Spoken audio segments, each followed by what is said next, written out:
prepare the valuation report for any building for that matter. So whatever building it may be, for the building property, so we have to carry out the valuation procedures to know the final value.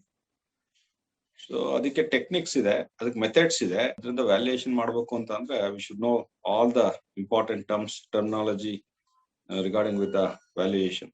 So ನಿಮ್ಗೆ ಏನು assign ಮಾಡಿದಾರೆ syllabus ಅಲ್ಲಿ ಅದನ್ನ ನೋಡೋದಾದ್ರೆ depreciation by different methods. Depreciation ಬಗ್ಗೆ ತಿಳ್ಕೋಬೇಕು. Depreciation ಗೊತ್ತಿಲ್ಲ ಅಂತಂದ್ರೆ ವ್ಯಾಲ್ಯೂ ಮಾಡಕ್ಕೆ ಗೊತ್ತಾಗಲ್ಲ. So value of the property is equal to original cost minus depreciation ಅಥವಾ present cost of construction minus estimation. ಚೆನ್ನಾಗಿ ಗೊತ್ತಿದೆ. ಅದಕ್ಕೆ ಯಾವ್ದಾದ್ರು ಒಂದು ಬಿಲ್ಡಿಂಗ್ ಕೊಟ್ರೆ ಅದು ಕ್ವಾಂಟಿಟಿ ಅರೈವ್ ಆಗಿ ಅದಕ್ಕೆ ಬಿಲ್ಡಿಂಗ್ ವ್ಯಾಲ್ಯೂಯೇಷನ್ ಅಥವಾ ಎಸ್ಟಿಮೇಷನ್ ಮಾಡಿ ನಮಗೆ ಒಂದು ಅಮೌಂಟ್ ನ ಫಿಕ್ಸ್ ಮಾಡ್ಕೊಳ್ಳೋಕೆ ಗೊತ್ತಾಗಿದೆ, ಅದು ಕಾಸ್ಟ್ ಆಫ್ ಕನ್ಸ್ಟ್ರಕ್ಷನ್ ಆಗುತ್ತೆ. ಕಾಸ್ಟ್ ಆಫ್ ಕನ್ಸ್ಟ್ರಕ್ಷನ್ ಆದ್ರೆ ಬಿಲ್ಡಿಂಗ್ ಹಳೆದಾಗಿದ್ದಾಗ ಅದನ್ನಲ್ಲಿ ಯೂಸ್ ಮಾಡಿರ್ತೀವಲ್ಲ, ಹಂಗಾಗಿ ಅದ್ರದ್ದು ವ್ಯಾಲ್ಯೂ ಕಡಿಮೆ ಆಗಿರುತ್ತೆ. ಯೂಸ್ ಮಾಡಿರೋದು ಒಂದೇ ಅಲ್ಲ, ಸ್ಟೈಲ್ ಚೇಂಜ್ ಆಗಿರ್ಬೋದು, ಡಿಸೈನ್ ಚೇಂಜ್ ಆಗಿರ್ಬೋದು. ಅದರಿಂದ ಯಾವ್ದಾದ್ರು ಒಂದು ಹಳೆ ಬಿಲ್ಡಿಂಗ್ 10 ಲಕ್ಷ ಖರ್ಚು ಮಾಡಿದ್ರೆ, ಇಲ್ಲ ಇವತ್ತು 10 ಲಕ್ಷ ಖರ್ಚು ಮಾಡಿದ್ರೆ ಈ ಮನೆ ಬರೀ ನಮ್ಗೆ 6 ಲಕ್ಷಕ್ಕೆ ಹೋಗುತ್ತೆ, 8 ಲಕ್ಷಕ್ಕೆ ಹೋಗುತ್ತೆ ಅಷ್ಟೇ ಅಂತ ಹೇಳ್ತಾರೆ. ಯಾಕೆ ಅಂತಂದ್ರೆ ಈ 4 ಲಕ್ಷ ಏನಾಯ್ತು, ಅದು 4 ಲಕ್ಷ ಕಡಿಮೆ ಮಾಡಿ ಹೇಳ್ತಾರಲ್ಲ, ಅದೇ ಡಿಪ್ರಿಸಿಯೇಷನ್ ಅಷ್ಟೇ, ಇನ್ನೇನಿಲ್ಲ. ಕಡಿಮೆ ಆಯ್ತು ವ್ಯಾಲ್ಯೂ, ಯಾಕೆ ಅಂದ್ರೆ ಹಳೇದಾಗಿದೆ, ಇಲ್ಲ ಸ್ಟೈಲ್ ಚೇಂಜ್ ಆಗಿದೆ, ಇಲ್ಲ ಇವತ್ತು ಈ ತರ ಕಟ್ಟಲ್ಲ, ಇನ್ನೊಂದ್ ಬೇರೆ ತರ ಕಟ್ತೀವಿ. ಸೊ ಇವತ್ತು ನಾವು ಒಡೆದು ಕಟ್ಟಿದ್ರೆ ಇದಕ್ಕಿಂತ ಚೆನ್ನಾಗಿ ಕಟ್ಬೋದು. ಸೊ ಈ ಬಿಲ್ಡಿಂಗ್ ಈ ತರ. ಅದರಿಂದ ಸೊ ಬಿಲ್ಡಿಂಗ್ ವ್ಯಾಲ್ಯೂ ಕಡಿಮೆ ಆಯ್ತು ಅಂತ ಅಂದ್ರೆ ಅದು ಯಾಕೆ ಅಂತಂದ್ರೆ ಡಿಪ್ರಿಸಿಯೇಷನ್ ಇಂದಾಗಿ ಹಾಗೆ. ಸೊ ಡಿಪ್ರಿಸಿಯೇಷನ್ ಬಗ್ಗೆ ನಾವು ತಿಳ್ಕೋಬೇಕು. ಈಗ ಉದಾಹರಣೆ ಹೇಳೋದಾದ್ರೆ, ಒಂದು ಪೆನ್ಸಿಲ್ ಇದೆ, ಒಂದು ಪೆನ್ಸಿಲ್ ಹೊಸ ಪೆನ್ಸಿಲ್, ಇದ್ರದ್ದು ಕಾಸ್ಟ್ 5 ರೂಪಾಯಿ. ಅದನ್ನ ಪ್ರೈಸ್ ಅಂತ ಹೇಳ್ತೀವಿ. ಕಾಸ್ಟ್ ಅಂತಂದ್ರೇನು? So manufacturing cost of the material plus the cost of manufacturing, ಅದು ಕಾಸ್ಟ್. ಬಟ್ ಓನರ್ ಇಂಡಸ್ಟ್ರಿ ಸುಮ್ನೆ ನಡೆಸ್ತಾನ? ಅವ್ನ್ ಕಾಸ್ಟ್ ಆಫ್ ಕನ್ಸ್ಟ್ರಕ್ಷನ್ ಅಂತಂದ್ರೆ, ಕಾಸ್ಟ್ ಅಂತಂದ್ರೆ ಸೊ ಏನು ಮೆಟೀರಿಯಲ್ ಯೂಸ್ ಮಾಡಿದಾನೆ ಮ್ಯಾನುಫ್ಯಾಕ್ಚರ್ ಮಾಡಕ್ಕೆ, ಸೊ ಏನೆಲ್ಲ ಲೇಬರ್ ಖರ್ಚಾಗಿದೆ, ಮಿಷನರಿ, ಎಲೆಕ್ಟ್ರಿಸಿಟಿ ಚಾರ್ಜ್ ಎಲ್ಲ ಖರ್ಚಾಗಿ ಎಲ್ಲ ಒಟ್ಟಿಗೆ ಎಷ್ಟು ಖರ್ಚಾಯ್ತು ಅಂತ ನೋಡ್ತಾನೆ, ಅದು ಕಾಸ್ಟ್. ಅದ್ರ ಜೊತೆಗೆ ಅವ್ನ್ ಪ್ರಾಫಿಟ್ ಆಡ್ ಮಾಡಿ ಮಾರ್ಕೆಟಿಗೆ ಹಾಕ್ತಾನೆ, ಅದು ಪ್ರೈಸ್. ಹೊಸದಾಗಿ ತಗೊಂಡಾಗ 5 ರೂಪಾಯಿ ಒಂದ್ ಪೆನ್ಸಿಲ್ದು ಕಾಸ್ಟ್. ಅದನ್ನ ಬಳಸಕ್ ಶುರು ಮಾಡ್ತೀವಿ. ಬಳಸಕ್ ಶುರು ಮಾಡಿದಾಗ ನೆನ್ನೆ ತಗೊಂಡ್ಬಂದ್ವಿ, ಅದು ಎಸ್ಟರ್ಡೇ ಬಳಕೆಗೆ ಯೋಗ್ಯವಾಗಿದೆ, ಈ ತರ ಪೆನ್ಸಿಲ್ ಇತ್ತು, ಅದನ್ನ ನಾವು ಮೆಂಡರ್ ಮಾಡಿ ಯೂಸ್ ಮಾಡ್ಲಿಕ್ಕೆ ಶುರು ಮಾಡ್ದೋ. ಸೊ ಬಳಸ್ತಾ ಇವತ್ತೇನಾಯ್ತು, ಹಾಳಾಯ್ತು. ಸೊ ಹಾಳಾಗಿ ನಾಳೆಗೆ ಅದನ್ನ ಬಳಸ್ಲಿಕ್ಕೆ ಯೋಗ್ಯವಾಗಿರೋದೇ ಇಲ್ಲ, ಬಳಸ್ಲಿಕ್ಕೆ ಸಾಧ್ಯನೇ ಇಲ್ಲ. ಸೊ ಇಲ್ಲಿಂದ ನಿನ್ನೆಯಿಂದ ಇವತ್ತು ಬಳಸಿ ನಾಳೆ ಅಂದ್ರೆ 3 days ನಾವು ಅದನ್ನ ಯೂಸ್ ಮಾಡ್ಕೊಂಡ್ವಿ, ನಾಳೆಯಿಂದ ಅದನ್ನ ಬಳಸ್ಲಿಕ್ಕೆ ಸಾಧ್ಯ ಇಲ್ಲ.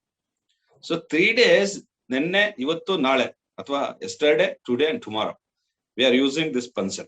So tomorrow onwards we cannot use this pencil because it become useless. So otherwise we are not supposed to use because it is not usable because of so many reasons. So adu tumba short agirbodu, ಬರೀಲಿಕ್ಕೆ ನಾವು ಕೈಯಲ್ಲಿ ಹಿಡ್ಕೊಳ್ಳಿಕ್ಕೆ ಸಾಧ್ಯ ಆಗದೇನೆ ಇರಬಹುದು. So ಬೇರೆ ಕಾರಣದಿಂದಾಗಿ ಅದನ್ನ ಬಳಸಲಿಕ್ಕೆ ಸಾಧ್ಯ ಇಲ್ಲ. ಅದರಿಂದ so useful life is 3 days. So 5 ರೂಪಾಯಿ ಪೆನ್ಸಿಲ್ ಇದೆ, ಇದು ಬಳಸ್ತಾ ಇದ್ದಾಗ ಇದ್ರದ್ದು ವ್ಯಾಲ್ಯೂ ಡಿಕ್ರೀಸ್ ಆಗ್ತಾ ಇದೆ. ಸೊ ಗ್ರಾಜುವಲ್ ಎಕ್ಸಾಕ್ಷನ್ ಇಂದ ಏನಾಗುತ್ತೆ, ನಿಧಾನವಾಗಿ ಅದು ಯೋಗ್ಯತೆ ಕಳ್ಕೊಂಡಿದೆ, ಮೆಂಡರ್ ಮಾಡ್ತೀವಿ, ಶಾರ್ಟನ್ ಆಗ್ತಾ ಹೋಗುತ್ತೆ, ಲೆಂತ್ ಕಡಿಮೆ ಆಗ್ತಾ ಹೋಗುತ್ತೆ. ಸೊ ಬೇರೆ ಇನ್ನೊಂದು ಕ್ವಾಲಿಟಿ ಇನ್ನೊಂದು ಹಾಳಾಗಿರ್ಬೋದು. At the end so we cannot use this pencil, but it has some scrap value ಅಥವಾ salvage value. The value at the end of its useful life is known as the scrap or the salvage value ಅಂತ ಕರೆದ್ವಿ. For example, at the end of its useful life it has the value of 1 rupee. ಆ 1 ರೂಪಾಯಿ ಅನ್ನೋದನ್ನ ನಾವು will call it salvage value ಅಥವಾ scrap value ಅಂತ ಕರಿತೀವಿ. So 5 ರೂಪಾಯಿಂದ 1 ರೂಪಾಯಿಗೆ ಬಂತಲ್ಲ, ಇದು 4 ರೂಪಾಯಿ ಡಿಫರೆನ್ಸ್ ಆಯ್ತು, 4 ರೂಪಿ. ಅದನ್ನೇ ಡಿಪ್ರಿಸಿಯೇಷನ್ ಅನ್ನೋದು. Scrap value sometimes it may be 0. Scrap value ಹಂಗಾದ್ರೆ ಯಾವಾಗ್ಲೂ ಇರುತ್ತಾ ಸರ್ ಅಂತಂದ್ರೆ ಇರಲ್ಲ. ಸ್ಕ್ರಾಪ್ ವ್ಯಾಲ್ಯೂ 0 ಇರ್ಬೋದು. ಏನಕ್ಕಾಗಿ ಡಿಪ್ರಿಶಿಯೇಟ್ ಆಯ್ತು, ಅದನ್ನ ಬಳಸಿದ್ವಿ, ಉಪಯೋಗಿಸಿ ಅದು ತನ್ನ ಯೋಗ್ಯತೆಯನ್ನ, ತನ್ನ ಬಳಸುವಂತ ಯೋಗ್ಯತೆಯನ್ನ ಕಳ್ಕೊಂಡಿದೆ. For gradual exhaustion of the usefulness of this pencil is around 4 rupees. 4 ರೂಪಾಯಿ ಕಡಿಮೆ ಆಯ್ತು. That means to say that decrease or the loss in the value of the property. Decrease ಆಯ್ತು. ಏನಾಯ್ತು, ವ್ಯಾಲ್ಯೂ ಆಫ್ ದಿ ಪ್ರಾಪರ್ಟಿ ಕಡಿಮೆ ಆಯ್ತು. ಈ pencil cost 5 ರೂಪಾಯಿಂದ 1 ರೂಪಾಯಿ ಆಯ್ತು. ಅಂದ್ರೆ ಯೂಸ್ ಮಾಡಿದೀವಿ, ಯೂಸ್ ಮಾಡ್ಲಿಲ್ಲ ಅಂತಲ್ಲ, ಯೂಸ್ ಮಾಡ್ತಾನೆ ವ್ಯಾಲ್ಯೂ ಕಳ್ಕೊಂಡ್ಬಿಟ್ಟಿದೆ ಅದು. ಸೊ therefore ಸೊ ಡಿಕ್ರೀಸ್ ಆಯ್ತು. ಏನು ವ್ಯಾಲ್ಯೂ ಅಲ್ಲಿ ಬೇಸಿಕ್ ವ್ಯಾಲ್ಯೂ ಏನಿತ್ತು, ಪ್ರೈಸ್ ಇತ್ತು, ಆ ಪ್ರೈಸ್ ಇಂದ ಅದ್ರ ವ್ಯಾಲ್ಯೂ ಕಡಿಮೆ ಆಯ್ತು, 1 ರೂಪಾಯಿಗೆ ಬಂತು. ಅದರಿಂದ 4 ರೂಪಾಯಿ ಏನ್ ಡಿಫ್ರೆನ್ಸ್ ಆಯ್ತು, ತಾನು ಬೆಲೆನ ಕಳ್ಕೊಂತು, ಅದನ್ನ ನಾವು ಡಿಪ್ರಿಸಿಯೇಷನ್ ಅಂತ ಹೇಳ್ತೀವಿ. Decrease R the laws of the value of the property ಅಂತ ಕರಿತೀವಿ. ಇದನ್ನೇ ನಾವು ಲೆಕ್ಕ ಮಾಡ್ಬೇಕಾಗಿರೋದು ಅಷ್ಟೇ. ಇದನ್ನ ಲೆಕ್ಕ ಮಾಡಿದ್ರೆ ವ್ಯಾಲ್ಯೂಯೇಷನ್ ಮುಗಿದೋಯ್ತು. ಈಗ ಇದನ್ನೇ ದೊಡ್ಡ ಸ್ಕೇಲ್ ತಗೊಂತೀವಿ, ಬಿಲ್ಡಿಂಗ್ ತಗೊಂತೀವಿ. ಬಿಲ್ಡಿಂಗ್ ಒರಿಜಿನಲ್ ಆಗಿ ಎಷ್ಟಿತ್ತು ಕಾಸ್ಟ್, ಈಗ ಏನಿದೆ ಸ್ಕ್ರಾಪ್ ವ್ಯಾಲ್ಯೂ ಏನಿದೆ, ಎರಡರ ಡಿಫರೆನ್ಸ್ ಅಲ್ಲಿ ಎಷ್ಟು ಕಮ್ಮಿ ಆಯ್ತು, ಅದೇ ಡಿಪ್ರಿಸಿಯೇಷನ್. ಅದನ್ನ decrease R the loss in the value of the property R the value of the pencil. So decrease ಆಗುತ್ತೆ, ವ್ಯಾಲ್ಯೂ ಆಫ್ ದಿ ಪೆನ್ಸಿಲ್ ಏನಾಯ್ತು, ಡಿಕ್ರೀಸ್ ಆಯ್ತು. ಇದನ್ನೇ ನಾವು ಡಿಪ್ರಿಸಿಯೇಷನ್ ಅಂತೀವಿ, ಅಷ್ಟೇ, ಬೇರೆ ಇನ್ನೇನು ಇಲ್ಲ. ಡೆಫಿನೇಷನ್ ಹೇಳ್ಬೇಕು ಈಗ ಡಿಪ್ರಿಸಿಯೇಷನ್ ಆಫ್ ದಿ ಪೆನ್ಸಿಲ್ ಗೆ ಅಂದ್ರೆ gradual exhaustion of the usefulness of the pencil is known as depreciation of the pencil. Example, ಇನ್ನೊಂದು ಎಕ್ಸಾಂಪಲ್ ತಗೋಣ. ಈಗ ಉದಾಹರಣೆ, ಈ ವ್ಯಕ್ತಿ ಒಂದು ಕಾರ್ ತಗೊಂತಾರೆ, ಇದ್ರದ್ದು ಕಾಸ್ಟ್ 5 ಲಕ್ಷ ರೂಪಾಯಿ. ಸೊ ಇವನು ಎಲ್ಲಾ ಉಪಯೋಗಕ್ಕಾಗಿ ಬಳಸ್ತಾನೆ, ಫ್ಯಾಮಿಲಿ ಕರ್ಕೊಂಡು ಹೋಗ್ತಾನೆ, ಆಫೀಸ್ಗೆ ಹೋಗ್ತಾನೆ. ಸೊ ಎಲ್ಲಾ ಕಡೆನೂ ಅವನು ವೆಹಿಕಲ್ ಅಲ್ಲೇ ಓಡಾಡ್ತಾನೆ, ಈ ಒಂದು ವೆಹಿಕಲ್ ನ ಬಳಸ್ತಾ ಇರ್ತಾನೆ. ಸೊ ತುಂಬಾ ದಿವಸ ಬಳಸ್ತಾನೆ. ಬಳಸಾದ್ಮೇಲೆ ಇವನು ಈ ವೆಹಿಕಲ್ ಅನ್ನ ಮಾರ್ಬೇಕು ಅಂತ ಯೋಚನೆ ಮಾಡಿ ಮಾರಾಟಕ್ಕೆ ಇಡ್ತಾನೆ.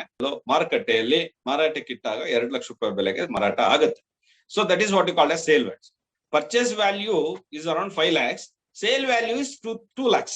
Purchase cost to the sale value is difference of around 3 lakhs. So therefore, the difference of value between the purchase price and the sale value is known as depreciation. It is a permanent and a continuing demolition in the quality, quantity and the value of an asset. There the pencil and the vehicle is only the example for the introduction to the building valuation. So ಈ ಹಳೆ building ಅಂದಾಗ ಈ leakage start ಆಗಿರ್ಬೋದು roof ಇಂದ. So ಇಲ್ಲ flooring quality use ಮಾಡಿ quality ಕಳ್ಕೊಂಡಿರ್ಬೋದು. ಕಿಟಕಿ ಬಾಗಿಲುಗಳನ್ನ ಬಳಸಿರುವಂತದ್ದು ಮೊದಲು ಏನು ಹೊಸ ಕನ್ಸ್ಟ್ರಕ್ಷನ್ ಅಲ್ಲಿ ಅಳವಡಿಸಿದ್ವಿ, ಇವತ್ತು ಅದು ಯೋಗ್ಯವಾಗಿ ಇಲ್ದೇನೆ ಇರ್ಬೋದು ಕಿಟಕಿ ಬಾಗಿಲುಗಳು.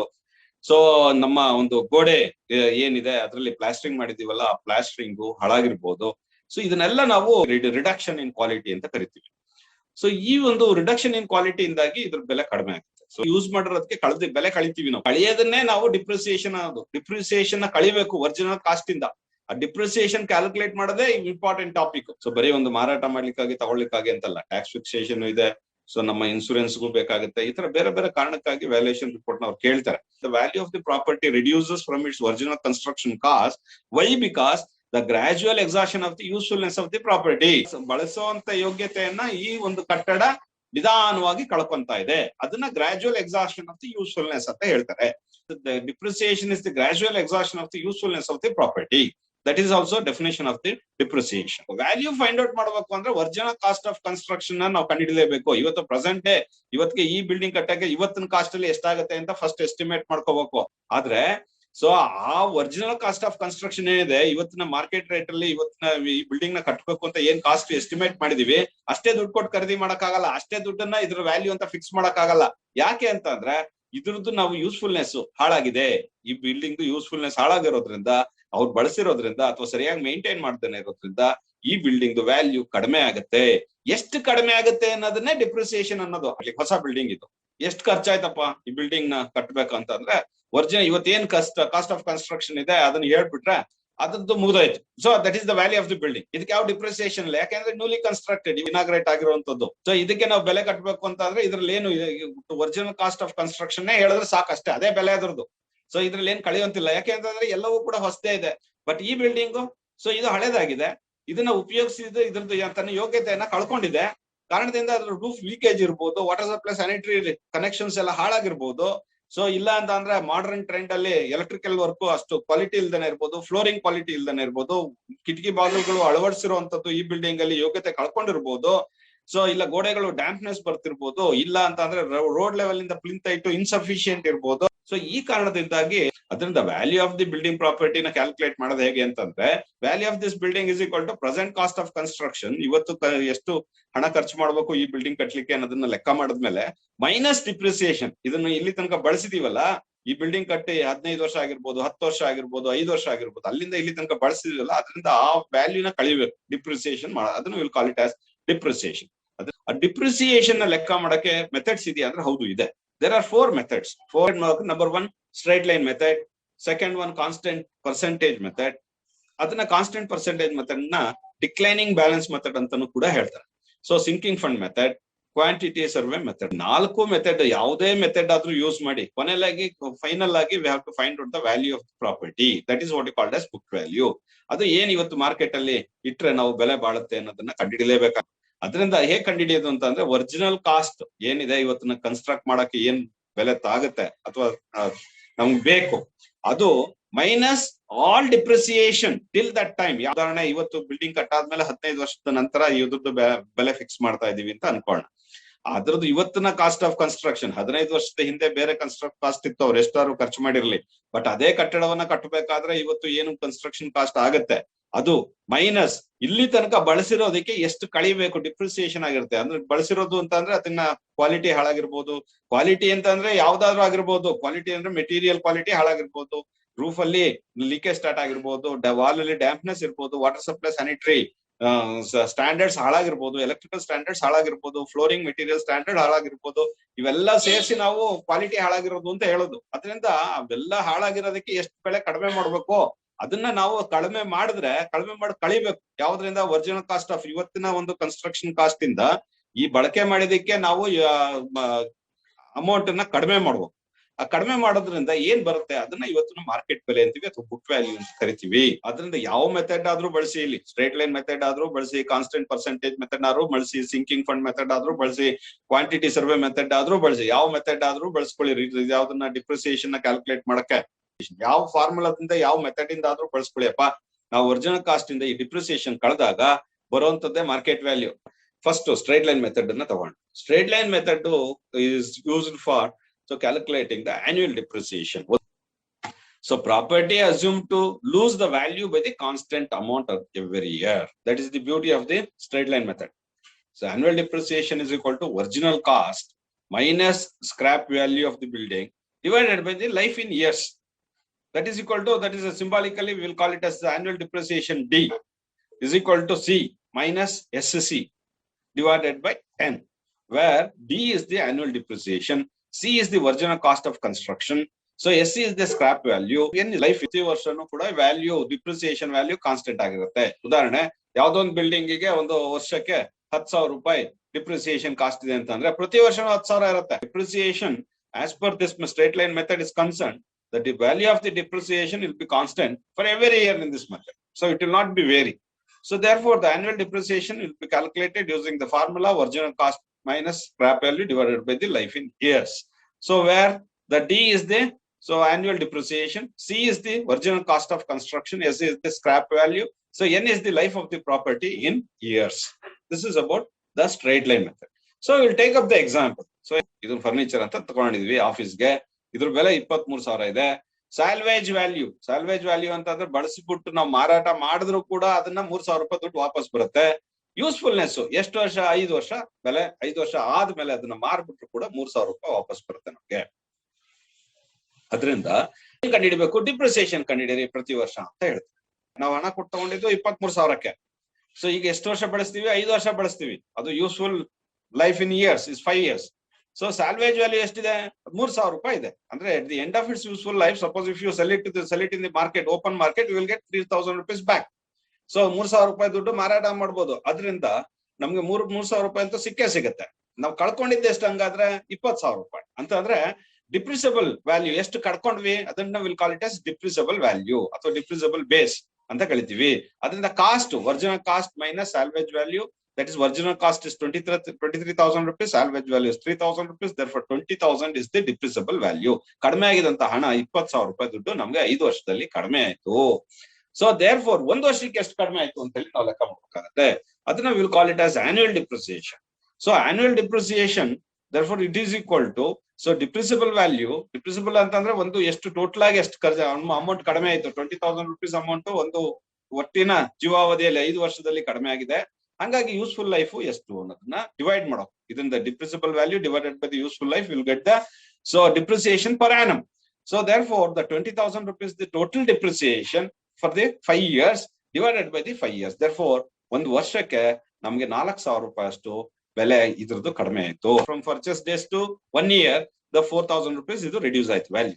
ಸೊ ಫಸ್ಟ್ ಇಯರ್ ಇಂದ ನೆಕ್ಸ್ಟ್ ಸೆಕೆಂಡ್ ಇಯರ್ ಗೆ 4,000 ರೂಪಾಯಿ ಮತ್ತೆ ಕಡಿಮೆ ಆಯ್ತು. 2ನೇ ವರ್ಷದಿಂದ 3ನೇ ವರ್ಷಕ್ಕೆ 4,000 ಕಡಿಮೆ ಆಯ್ತು. 3ನೇ ವರ್ಷದಿಂದ 4ನೇ ವರ್ಷಕ್ಕೆ 4,000 ಕಡಿಮೆ ಆಯ್ತು. 4ನೇ ವರ್ಷದಿಂದ 5ನೇ ವರ್ಷಕ್ಕೆ 4,000 ಕಡಿಮೆ ಆಯ್ತು. ಸೊ therefore ಡಿಪ್ರಿಸಿಯೇಷನ್ ಕಾನ್ಸ್ಟೆಂಟ್ ಆಗಾಯ್ತು. ಪ್ರತಿ ವರ್ಷ ಏನ್ ಬದಲಾವಣೆ ಆಗ್ಲಿಲ್ಲ. ಪ್ರತಿ ವರ್ಷ ಎಷ್ಟು 1ನೇ ವರ್ಷದಲ್ಲಿ ಎಷ್ಟು ಆಗಿತ್ತು ಡಿಪ್ರಿಸಿಯೇಷನ್ ಅಷ್ಟೇ ಕೂಡ 2ನೇ ವರ್ಷದಲ್ಲೂ ಆಯ್ತು, ಅಷ್ಟೇ 3ನೇ ವರ್ಷದಲ್ಲೂ ಆಯ್ತು. ಅದನ್ನ 4ನೇ ವರ್ಷದಲ್ಲಿ 5ನೇ ವರ್ಷದಲ್ಲಿ ಕಾನ್ಸ್ಟೆಂಟ್ ಆಗಿ ರಿಡ್ಯೂಸ್ ಆಯ್ತು. ಅದೇ ಬುಕ್ ವ್ಯಾಲ್ಯೂ ಎಷ್ಟು? ಬುಕ್ ವ್ಯಾಲ್ಯೂ ಅಂತಂದ್ರೆ original cost of the purchase, the original cost of this furniture ಎಷ್ಟು ಅಂತ ಹೇಳಿದ್ರೆ 23,000. 4,000 ರೂಪಾಯಿ ಒಂದು ವರ್ಷದಲ್ಲಿ ಇದ್ರ ಬೆಲೆ ಕಳ್ಕೊಂತು. 4,000 ರೂಪಾಯಿ ಅಷ್ಟು 4,000 ರೂಪಾಯಿ ಅಷ್ಟು ಬೆಲೆ ಕಳ್ಕೊಂಡಿದ್ರಿಂದ ಅದ್ರ ಬೆಲೆ ಎಷ್ಟಾಯ್ತು? 23,000ದಲ್ಲಿ 4,000 ಕಳೆದ್ರೆ 19,000 ರೂಪಾಯಿ ದುಡ್ಡು ಅದ್ರ ಬೆಲೆ. ಒಂದು ವರ್ಷ ಕಳೆದ ನಂತರ ಅದ್ರ ಬೆಲೆ 19,000. 19,000 ಒಂದು ವರ್ಷದಲ್ಲಿ ಬೆಲೆ ಕೊನೆಯಲ್ಲಿ, ಒಂದು ವರ್ಷದ ಕೊನೆಯಲ್ಲಿ, ಮೊದಲನೇ ವರ್ಷದ ಕೊನೆಯಲ್ಲಿ 19,000, 19,000 ಆದ್ಮೇಲೆ ಮತ್ತೆ ಎರಡನೇ ವರ್ಷದ ಕೊನೆಯಲ್ಲಿ ಮತ್ತೆ 4,000 ಕಳ್ಕೊಂತು. ಕಳ್ಕೊಂಡಾಗ ಈ 19,000 ಏನು ಬುಕ್ ವ್ಯಾಲ್ಯೂ ಇತ್ತು at the end of the first year, that will be deducted by the depreciation of 4,000 rupees at the end of second year. Therefore the book value become 5,000, 15,000. So for 90,000 minus of 4,000, you will get 15,000. So 15,000. Similarly, you have to calculate all these things. Finally, we have the book value of 3,000. Example, the purchase date 1/1/2015. 2015 ಪರಿಧಿ ಮಾಡಿದ್ರೆ original cost 23,000 rupees. No depreciation. ಅದಕ್ಕೆ ಯಾವ್ದೇ depreciation ಇಲ್ಲ. 23,000 ರೂಪಾಯಿ ಬೆಲೆ ಇದೆ.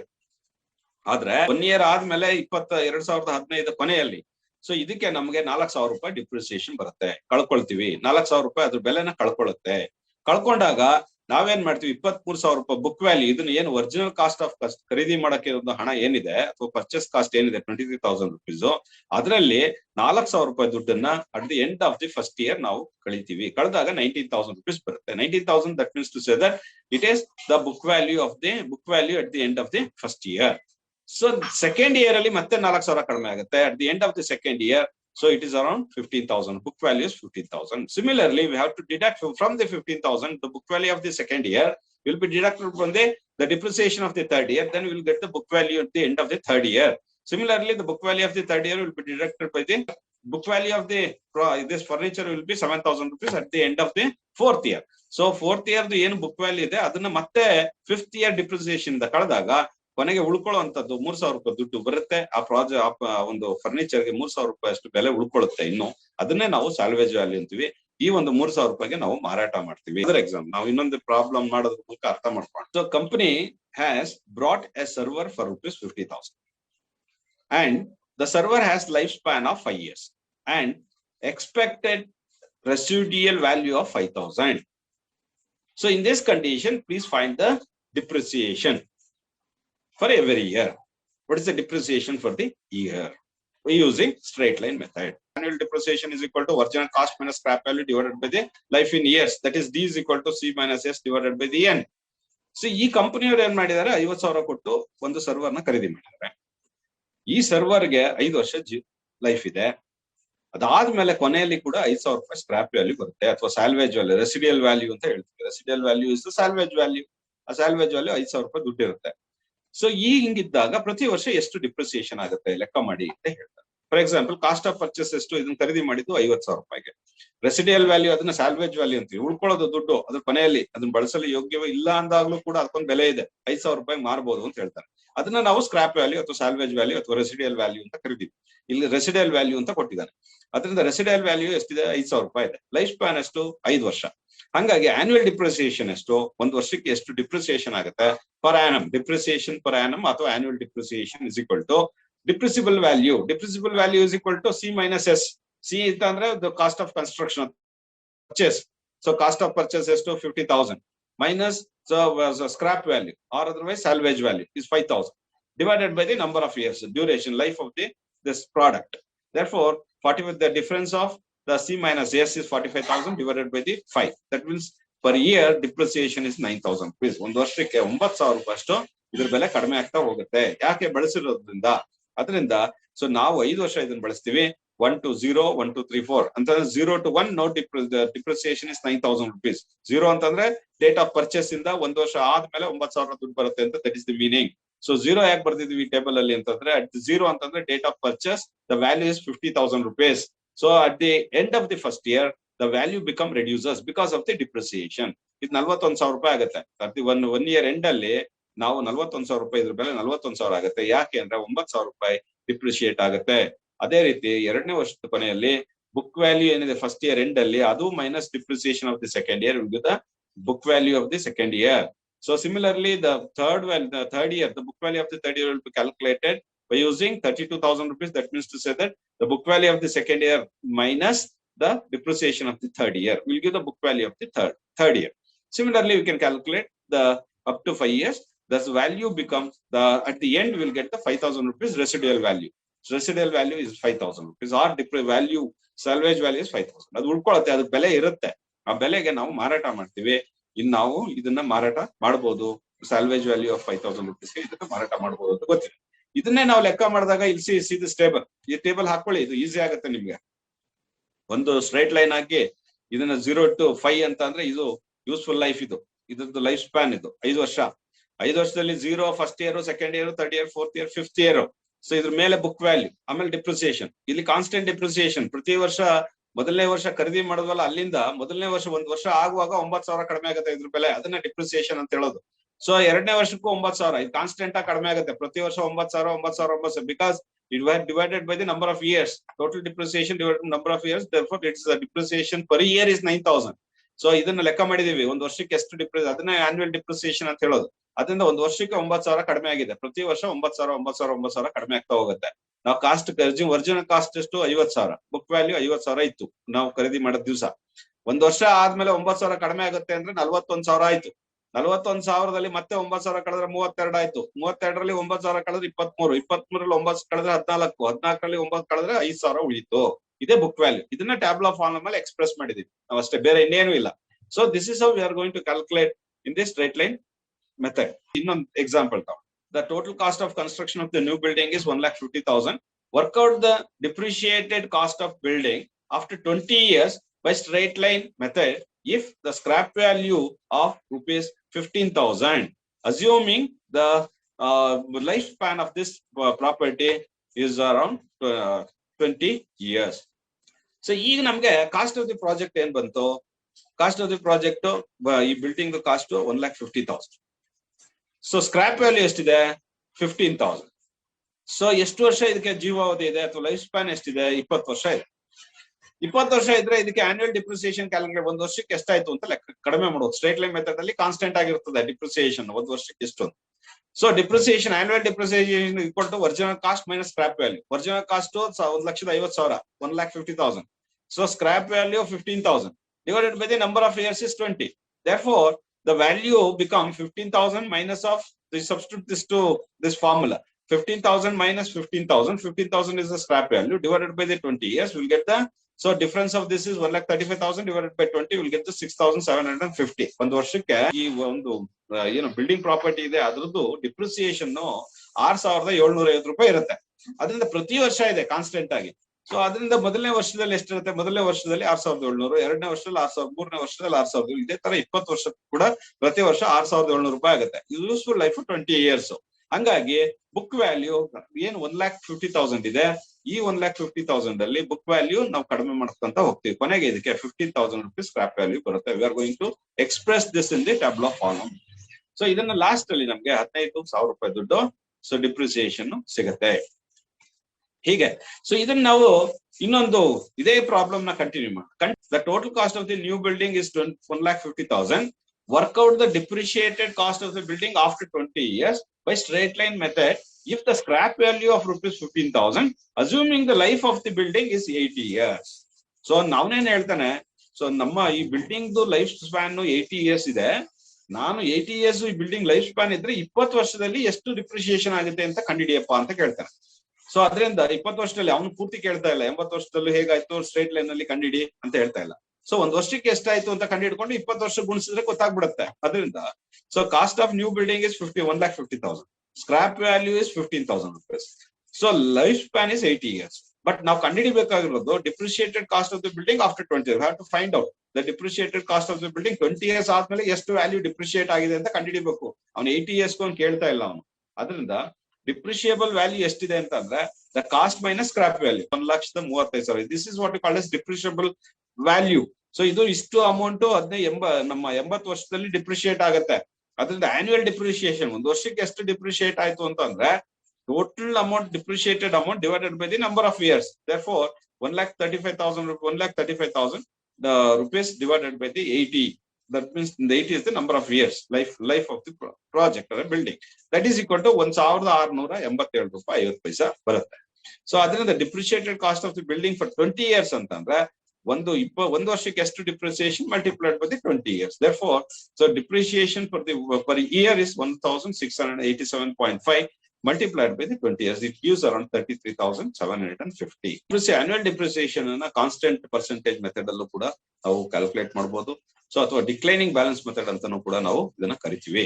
In this method ಏನು property ಇಲ್ಲಿ ಕಾನ್ಸ್ಟೆಂಟ್ ಇರಲ್ಲ, ಇಲ್ಲಿ ಎವ್ರಿ ಇಯರ್ ನಮಗೆ ಕಾನ್ಸ್ಟೆಂಟ್ ಇರಲ್ಲ. ಯಾವುದು ಡಿಪ್ರಿಸಿಯೇಷನ್ ಪರ್ ಇಯರ್ ವೇರೀಸ್.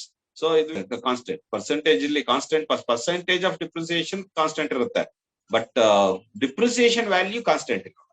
ಅದನ್ನ probably in this method a property is assumed to lose its value annually at the constant percentage. Straight line method ಅಲ್ಲಿ constant value ಇರುತ್ತೆ, ಇಲ್ಲಿ constant value ಇರಲ್ಲ. It loses its value by the constant percentage of its value. Depreciation value 4,000 ಅಂದ್ರೆ 4,000 ಪ್ರತಿ ವರ್ಷ ಇರಲ್ಲ, 5,000 ಅಂದ್ರೆ 5,000 constant ಆಗಿರಲ್ಲ, but percentage of depreciation constant ಆಗಿರುತ್ತೆ ಈ ಒಂದು ಮೆಥಡ್ ಅಲ್ಲಿ. That is important. ನಾವು ಹೇಳಿದ್ರಲ್ಲ property assume to lose its value annually in the constant percentage ಅಂತ. ಆ ಕಾನ್ಸ್ಟೆಂಟ್ ಪರ್ಸೆಂಟೇಜ್ ಕಂಡುಹಿಡಿಯೋದು ಹೇಗೆ ಅಂತಂದ್ರೆ that is constant percentage, that percentage of depreciation is called as P. ಇದನ್ನು P is equal to 1 minus so SSC divided by the C. SSC ಅಂತಂದ್ರೆ scrap value divided by the cost of construction whole to the power of 1 by n.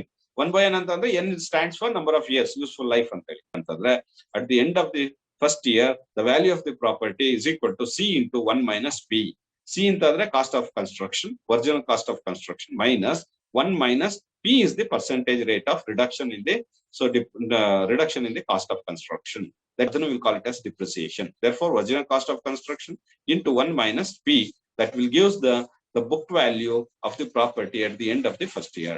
Similarly, at the end of the second year, there is C into 1 minus P into 1 minus P. That means C is to 1 minus P to the power of 2.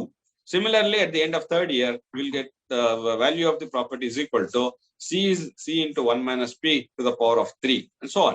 So up to n years, we can find out the up to n years. For example, you take the up to n years, the P is equal to 1 minus SSC divided by the C whole to the power of 1 divided by n is the value of the property. This is the how we are going to calculate the property value at the end of the nth year. So example ತಗೋಣ. So I will read it. The present value of the machine is 20,000 rupees. Work out the depreciation cost at the end of the 5 years if the salvage value of rupees 2,000. Assume the life of the machine to be 16 years. So the percentage rate of annual depreciation for the constant percentage method. So ಈ ಒಂದು method ಅಲ್ಲಿ P is equal to ನನಗೆ ಗೊತ್ತು constant percentage ಇನ್ನ ಎಷ್ಟು ಡಿಪ್ರಿಶಿಯೇಟ್ ಆಗುತ್ತೆ ಅಂತ calculate ಮಾಡಕ್ಕೆ P is equal to 1 minus SSC divided by C whole to the power of 1 minus n. Therefore 1 minus 2,000 SSC ಅಂತಂದ್ರೆ so depreciation value 2,000 salvage value ಇದೆ last ಅಲ್ಲಿ, ಅದನ್ನ ನಾವು SSC ಅಂತ ಹೇಳ್ತೀವಿ.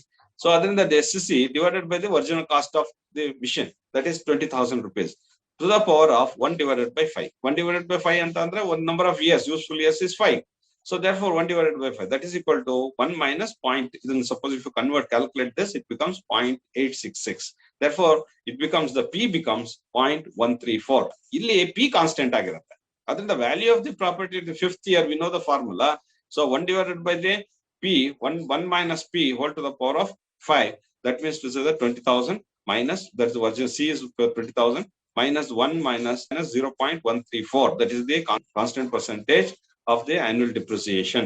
So therefore it will get approximately 9,741 is the book value. 5 ವರ್ಷ ಆದ್ಮೇಲೆ ಇದ್ರ ಬೆಲೆ 20,000 ಕೊಟ್ಟು ಖರೀದಿ ಮಾಡಿದೀವಿ. ಆದ್ರೆ after 5 years the book value of this property ಅಥವಾ value of this machine will be 9,741. So ಯಾವ್ದ್ರದ್ದು ಈ ಒಂದು ಎಕ್ವಿಪ್ಮೆಂಟ್ ಬೆಲೆ ಸೊ 9,741 ಇರುತ್ತೆ. ನಾವು ಲಾಸ್ಟ್ ಪ್ರಾಬ್ಲಮ್ ಸಾಲ್ವ್ ಮಾಡಿದ್ವಲ್ಲ ಯಾವ್ದು ಫರ್ನಿಚರ್, ಅದೇ ಪ್ರಾಬ್ಲಮ್ ನ ಈ ಮೆಥಡ್ ಅಲ್ಲಿ ಮಾಡಿ. ಈ ಮೆಥಡ್ ಅಲ್ಲಿ ಮಾಡಿದ್ರೆ ಏನೋ ಕಾಸ್ಟ್ ಆಫ್ ದಿ ಫರ್ನಿಚರ್ 23,000 ರೂಪಾಯಿ, ಸಾಲ್ವೇಜ್ ವ್ಯಾಲ್ಯೂ 3,000 ರೂಪಾಯಿ, ಯೂಸ್ಫುಲ್ 5 ವರ್ಷ. So percentage rate of annual depreciation ಎಷ್ಟಾಗುತ್ತೆ? That is P is equal to 1 minus SSC divided by C whole to the power of 1 minus n. So therefore by calculating this, we will get the 0.335. ಯಾವುದು P is equal to constant rate of annual depreciation will be 0.335. So ಹಾಗಾದ್ರೆ first year ಅಲ್ಲಿ ಎಷ್ಟಾಯ್ತು ಅಂತಂದ್ರೆ use this formula. So 1 minus C into 1 minus P whole to the power of 1, that is 23,000 minus of my whole bracket 1 minus 0.335. to the power of 1. That means 15,000 ರೂಪಾಯಿ. That means 15,295. ಕೊನೆಯಲ್ಲಿ ಒಂದು ವರ್ಷದ ಕೊನೆಯಲ್ಲಿ ಇದ್ರ ಬೆಲೆ 15,000 ರೂಪಾಯಿ ಇರುತ್ತೆ. ಎರಡನೇ ವರ್ಷದ ಕೊನೆಯಲ್ಲಿ ಇದ್ರ ಬೆಲೆ 10,171 ರೂಪಾಯಿ ಇರುತ್ತೆ. That is the meaning. ಇದನ್ನ ಬುಕ್ ವ್ಯಾಲ್ಯೂ ಅಂತ ಹೇಳ್ತೀವಿ. ಅದೇ ರೀತಿ ಮೂರನೇ ವರ್ಷದ ಕೊನೆ, ಇದು 5 ವರ್ಷ ಇರೋದ್ರಿಂದ ಮೂರನೇ ವರ್ಷದ ಕೊನೆಯಲ್ಲಿ ಇದ್ರ ಬೆಲೆ ಎಷ್ಟು, ನಾಲ್ಕನೇ ವರ್ಷದ ಕೊನೆಯಲ್ಲಿ ಬೆಲೆ ಎಷ್ಟು, ಐದನೇ ವರ್ಷದ ಕೊನೆಯಲ್ಲಿ ಇದ್ರ ಬೆಲೆ ಎಷ್ಟು ಅಂತ ಕಂಡುಹಿಡಿಬಹುದು. ಅದೇ ರೀತಿ ಇದನ್ನ ಟ್ಯಾಬ್ಲಾ ಫಾರ್ಮ್ ಅಲ್ಲಿ ಎಕ್ಸ್ಪ್ರೆಸ್ ಮಾಡೋದಾದ್ರೆ year, depreciation, book value same. ನಾವು ಲಾಸ್ಟ್ ಏನ್ ಮಾಡಿದ್ವಿ ಅದು ಡಿಪ್ರಿಸಿಯೇಷನ್ ಕ್ಯಾಲ್ಕುಲೇಟ್ ಮಾಡಕ್ಕೆ depreciation is equal to D is equal to P into B V book value. Depreciation ಅಂತ ಅಂದ್ರೆ that is equal to P ಅಂತಂದ್ರೆ constant percentage of reduction in the building value multiplied by the book value. So ಈ formula use ಮಾಡಿ ನಾವು book value first for example 0 on the date of purchase. So no reduction. Cost of purchase ಏನಿದೆ original cost of purchase ಇದು, ಅದರಿಂದ the date of purchase ಅಥವಾ no reduction, no depreciation. After completing first year we have depreciation. ಆ depreciation ಎಷ್ಟಿದೆ ನಾವು constant ಇದರಲ್ಲಿ straight line method ಅಲ್ಲಿ ನಾವು ಲೆಕ್ಕ ಮಾಡ್ಬಿಡ್ತಾ ಇದ್ವಿ. ಅಲ್ಲೇನ್ ಫಾರ್ಮುಲಾ ಯೂಸ್ ಮಾಡಿದ್ವಿ, C minus S divided by the N ಅಂತ ಫಾರ್ಮುಲಾ ಯೂಸ್ ಮಾಡಿದ್ವಿ. ಇಲ್ಲಿ 4,000 ರೂಪಾಯಿ ಅಂದ್ರೆ 4,000 ರೂಪಾಯಿ ಇತ್ತು ಪ್ರತಿ ವರ್ಷ. ಇಲ್ಲಿ 4,000 ರೂಪಾಯಿ ಇರಲ್ಲ. ಇಲ್ಲಿ ಏನಾಗಿದೆ, ನಾವು ಪಿ ಅಂತ ಅಂದ್ರೆ 0.335. That is the constant percentage rate of depreciation per year is a constant in this method. So illi depreciation value varies 0.335 multiplied by the 23,000 rupees of the book value of the furniture in the last year. Therefore ಇದನ್ನ 7,000 rupees ಬರುತ್ತೆ. ನಮ್ಮ ಈ ಒಂದು multiply ಮಾಡಿದ್ರೆ p into p book value of the last year will give the 7,705. ಇದು depreciation ಯಾವ್ದ್ರಲ್ಲಿ ಡಿಪ್ರಿಶಿಯೇಟ್ ಆಗಿದ್ದು, first year ಅಲ್ಲಿ ಡಿಪ್ರಿಶಿಯೇಟ್ ಆಗಿದ್ದು. ಮೊದಲನೇ ವರ್ಷದ ಕೊನೆಯಲ್ಲಿ ಡಿಪ್ರಿಸಿಯೇಷನ್ ವ್ಯಾಲ್ಯೂ 7,705 ರೂಪಾಯಿ ಇದೆ. ಸೊ ಅದೇ ರೀತಿ ಎರಡನೇ ವರ್ಷದಲ್ಲಿ ಲೆಕ್ಕ ಮಾಡುವಾಗ ಪಿ ಇಂಟು ಬಿ ವಿ ತಗೊಳ್ಳುವಾಗ, ಬುಕ್ ವ್ಯಾಲ್ಯೂ ತಗೊಳ್ಳುವಾಗ the book value at the end of the first year we have to calculate. So therefore the p value is 0.335 multiplied by the 15,000 rupees, you will get the depreciation of 5,000 rupees. Similarly, at the end of the third year, we will get the depreciation of the 3,400 rupees. At the end of fourth year, we will get the 2,265 rupees. At the end of fifth year, we will get the 1,500 rupees. So 1,506 rupees. So similarly, suppose if you deduct this, so we have to deduct the book value from the first year depreciation, we will get the book value of the 50,295 in the second year. So similarly, the book value of the second year will be deducted from the first year, third year this thing depreciation, second year depreciation. We will get the book value of 10,100. Similarly, we are going to carry out the procedures. Ultimately, we are going to end up with the 3,991 rupees as a salvage value. So but illi ನಮಗೆ constant percentage ಇದಿರುತ್ತೆ, depreciation ಇರುತ್ತೆ. But constant ಆಗಿ depreciation ಇರೋದಿಲ್ಲ, constant depreciation ಇಲ್ಲ. Depreciation value varies but percentage of depreciation will be constant ಇಲ್ಲಿ ಈ ಕೇಸಲ್ಲಿ. But last ಕೇಸಲ್ಲಿ ಸ್ಟ್ರೇಟ್ ಲೈನ್ ಮೆಥಡ್ ಅಲ್ಲಿ depreciation value will be the constant for every. ಈ ಕಾನ್ಸ್ಟೆಂಟ್ ಪರ್ಸೆಂಟೇಜ್ ಮೆಥಡ್ ಅಲ್ಲಿ depreciation value percentage of the depreciation will be constant for the life span. So but the value of the depreciation varies for the with the year to year. So book value, similarly book value changes. So this is how we have to calculate the depreciation using the straight line method as well as the constant percentage method.